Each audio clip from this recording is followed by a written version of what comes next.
Daniel James, a former rugby player, was left paralysed from the chest down following a nasty rugby scrum which dislocated his spine. He required 24-hour care and was able to do very little without help. He could talk and consistently expressed his wish to die. As euthanasia is an offence under the Suicide Act of 1961, Daniel's parents took him to Dignitas Clinic in Switzerland, a group who specialise in euthanasia, and there he died.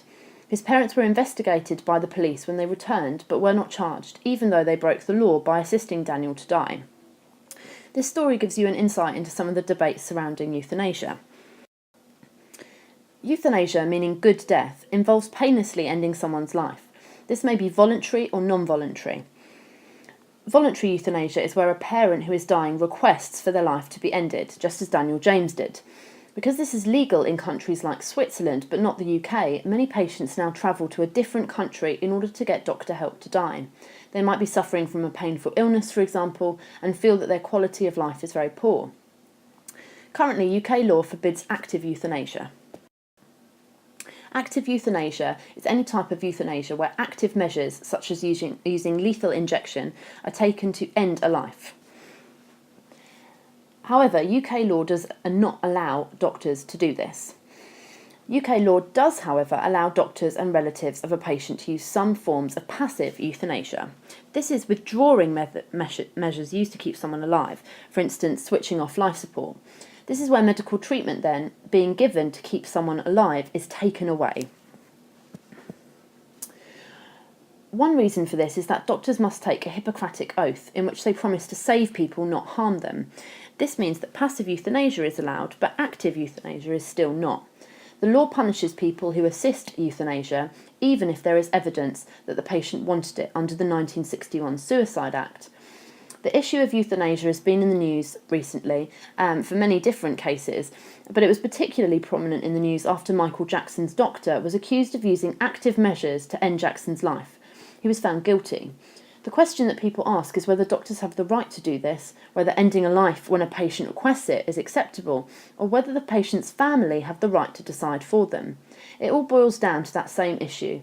Which is more important, sanctity or quality of life? If a person's quality of life is so bad, should they be allowed to die with dignity, or is life so sacred that it can never be harmed? Many people want euthanasia to remain illegal. These include most types of Christians and Muslims. In cases of non-voluntary euthanasia, where someone has not asked to die, they would argue that you can never be sure if it is what the person really wants. When switching off a life support machine, you may not be carrying out a person's real wishes, as they cannot correct you if you are wrong. In cases of voluntary euthanasia, the person may be feeling depressed. They might ask to die because they feel that their quality of life is low. But it might be better to counsel them rather than allow euthanasia. Some people also argue that a cure might be found if a person has a disease, and that it is the job of doctors to save life, not end it. Could legalising abortion lead to a slippery slope, where society's attitudes towards the elderly and sick changes and goes downhill and makes people feel pressured into dying? These arguments are also used by atheists. However, Christian-specific arguments against euthanasia include the idea that murder is wrong, as written in the 6th commandment in Exodus 20:13. As humans are made in the image of God, known as Imago Dei in posh Latin, so life is sacred and a gift that should never be harmed.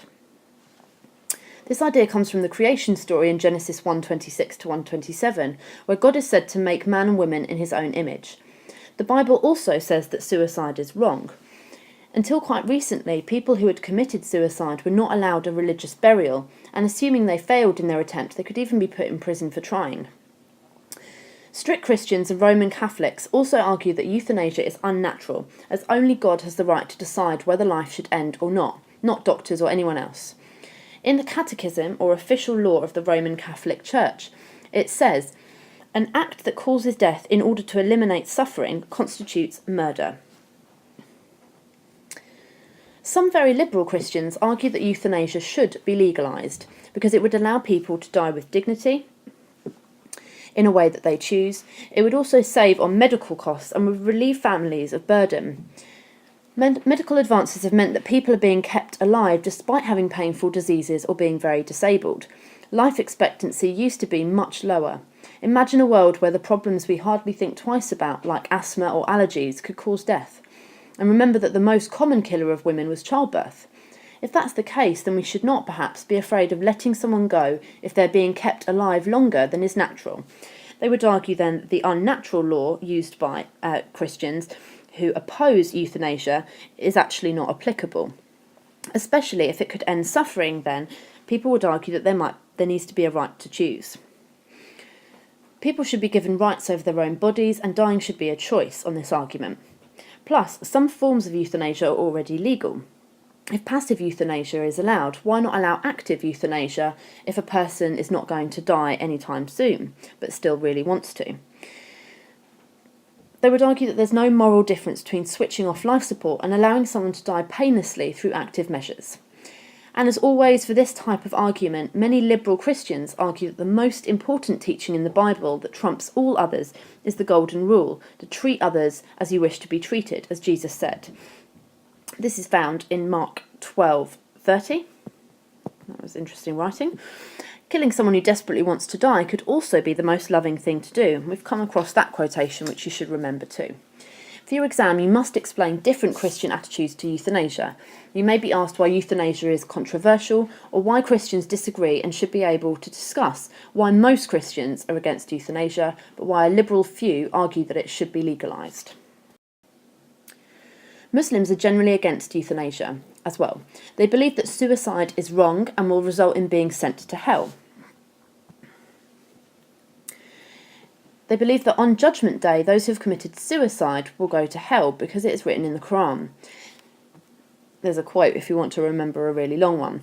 As voluntary euthanasia is seen as being the same as suicide, it is particularly wrong on this teaching. Muslims believe that life is sacred and a gift from God, the sanctity of life.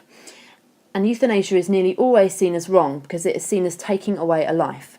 Murder is banned in the Quran, where it is written that whoever has killed a soul, it is as though he has murdered all of mankind. In addition, Muslims believe that Allah knows when people will die, and only He can choose when this will be. When their time comes, they cannot delay it for a single hour, nor can they bring it forward by a single hour. Quran 1661.